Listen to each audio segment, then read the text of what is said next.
आज की कहानी है हमारी लाडली बेटी। शाम को आते हुए राशन लेते आना और हाँ, दीपू के स्कूल में फीस भरनी है, उसके लिए पैसे देते जाओ।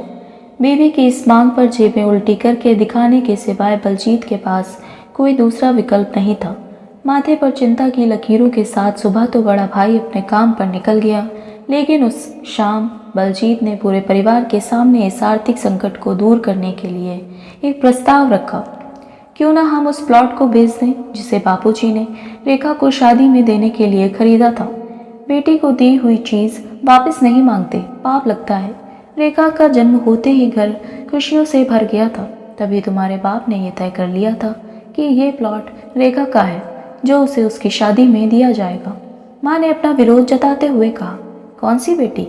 वो बेटी जो प्रेम विवाह कर घर की इज्जत को खाक में मिला गई और पिताजी की अंतिम यात्रा में भी शामिल ना हुई। बड़े भाई ने टोंट मारते हुए कहा, मेरा मुंह मत खुलवा यहाँ। कौन नहीं जानता कि रेखा को उस दिन गली के नाके से ही लौटा दिया गया था और उससे अपने पिता से आखिरी बार मिलने का हक भी छीन लिया गया था। माँ ने बेटी का पक्ष लेते हुए कहा। माँ के इस वार से दोनों बेटे चुप हो गए। न बड़ा बेटा कुछ बोल पाया और ना ही छोटे बेटे के मुंह से कोई शब्द फूटा। थोड़ी देर की शांति के बाद छोटा भाई बोला, प्लॉट बेच देंगे, पर क्या रेखा कागजात पर दस्तखत करेगी? मुझे नहीं लगता वो हमारा भला सोच भी सकती है। आखिर है तो औरत जात, पुरुषों की परिस्थिति कैसे समझ पाएगी? काफ़ी वाद विवाद और सोच विचार के बाद सब इस बात पर सहमत हुए कि पड़ोस के मोहल्ले की रेखा की दोस्त को बोलकर रेखा को घर आने का न्योता दे दिया गया। अगले दिन सुबह से गली के नाके पर खेल रहे बड़े भाई के लड़के की बुआ आ गई की आवाज़ सुनकर घर वाले चौकन्ने हो गए। दोनों भाई मन में द्वेष और नफरत के साथ उसको कैसे घर में आने के लिए कहें, इसी दुविधा में थे। ये कहावत है ना, जरूरत के वक्त गधे को भी बाप बनाना पड़ता है। उसी कहावत के हिसाब से दोनों भाई बहन से बात करने के लिए तैयार हुए। दरवाजे पर जब बेटी और दामाद ने पूरे 7 साल बाद कदम रखा तो माँ की आंखें भर आईं और दोनों को बड़े प्यार से घर के अंदर लेकर आईं। बेटी और दामाद भी माँ का इतना स्नेह देखकर भाव विभोर हो गए।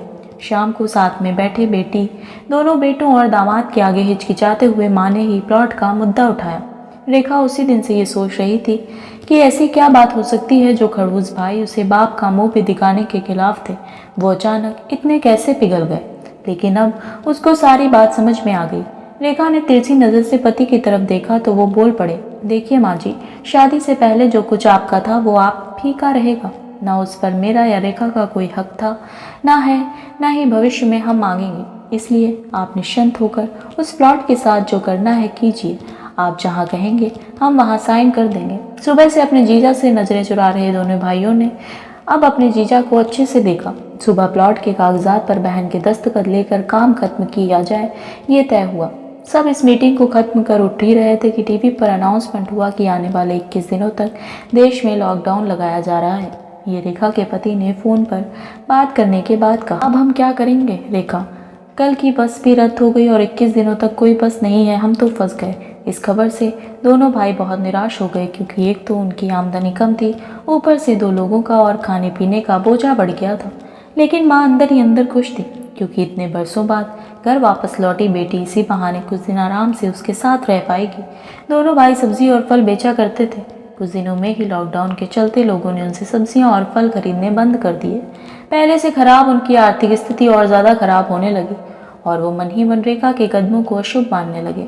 बहन और जीजा जी से उनकी ये हालत छुपी नहीं थी। रेखा के कहने पर उसके पति ने दोनों भाइयों की सब्जी और फल के ठेलों पर लोहे की रॉड और जालियां फिट करवा दी थी। बाजार जाकर दोनों के लिए कैप, हाथों के दस्ताने और थोक के भाव से सब्जी और फल खरीद लाए। दोनों भाइयों के ठेलों को अच्छे से तैयार करवा कर फल और सब्जियां ढककर दोनों भाइयों को टोपी और दस्ताने देकर जीजा जी ने उनसे कहा, एक बार इस तरह से धंधा करके देखो, शायद आपका मुनाफा बढ़ जाए। थोड़ी आनाकानी करने के बाद दोनों भाइयों ने जीजा जी के समझाए अनुसार धंधा शुरू किया। 2-3 दिन बाद ही लॉकडाउन से घबराए लोग अब ढकी हुई फल और सब्जियां और दस्ताने और सेफ्टी का ध्यान रखते बेचने वालों से ही फल सब्जियां खरीदने लगे। इस तरह समझदार दामाद की वजह से धीरे धीरे दोनों भाइयों का धंधा अच्छा चलने लगा और उनके घर का गल्ला जो पहले खाली हो रहा था अब धीरे धीरे भरने लगा। माँ जैसे अपने मरे हुए पति से मन ही मन संवाद करने लगी। देखो जी, आपकी बेटी सच में लक्ष्मी है। उसके पाँव घर में पड़ते ही घर खुशियों से भर रहा है। दोनों भाइयों की आंखों में पहले जो गुस्सा था उसकी जगह अब शर्म ने ले ली थी। वो मन ही मन सोचते थे क्या गलत किया था बहन ने, जो हमने उसके साथ इतना बुरा सलूक किया। शादी ही तो की थी और शादी करने से पहले हमें बताया भी तो था। हम ही थे जो उसे स्वीकार नहीं कर पाए। दोनों भाइयों के मन में द्वेष और नफरत धीरे धीरे कम हो गए। 21 दिन बाद जब दीदी और जीजा जी प्लॉट के कागज पर साइन करने जाने लगे तब दोनों भाइयों ने उन्हें रोक लिया और उनसे माफ़ी मांगते हुए वो पेपर्स उन्हें देते हुए बोले, शादी के वक्त हमने आपको कोई तोहफा तो दूर की बात है आपका हक भी नहीं दिया, लेकिन अब इस प्लॉट को स्वीकार कर हमें प्रायश्चित करने का एक मौका दीजिए। सभी की आंखों में खुशी के आंसू आ गए और माँ ऊपर देखकर बोली, देखा आपकी लाडली ने आज फिर हमारा घर खुशियों से भर दिया। आशा करती हूँ आपको हमारी ये कहानी पसंद आई होगी। अगर हमारी कहानी पसंद आई हो तो हमारे चैनल को सब्सक्राइब करें।